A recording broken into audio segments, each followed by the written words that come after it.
মৃত ব্যক্তির নিথর দেহটি যখন কবরের অন্ধকারে নামিয়ে রাখা হয় এবং প্রিয়জনেরা তাকে মাটি চাপা দিয়ে ফিরে আসে, তখন শুরু হয় এক ভয়ঙ্কর অধ্যায়। মৃত ব্যক্তি কবরে শুয়ে থেকেও তার আপনজনদের হেঁটে যাওয়ার পায়ের আওয়াজ শুনতে পান।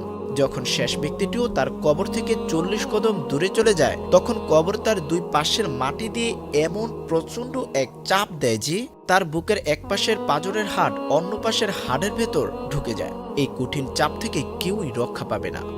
কবরের এই ভয়াবহ চাপের পর হঠাৎ করেই মাটি ধুবাক হয়ে যায় এবং আগমন ঘটে দুই ভয়ঙ্কর ফেরেশতার। তাদের নাম মুনকার ও নাকির।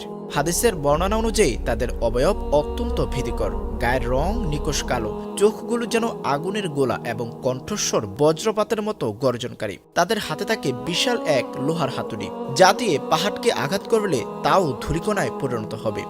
তারা মৃত ব্যক্তিকে বসিয়ে দেন এবং বজ্রের মতো কণ্ঠে প্রশ্ন করা শুরু করেন। যদি মৃত ব্যক্তি একজন ইমানদার বান্দা হন, তবে তাদেরকে দেখে তিনি বিন্দুমাত্র ভয় পাবেন না, কারণ মহান আল্লাহ তার অন্তরকে প্রশান্তি ও দৃঢ়তা দিয়ে পরিপূর্ণ করে দেবেন।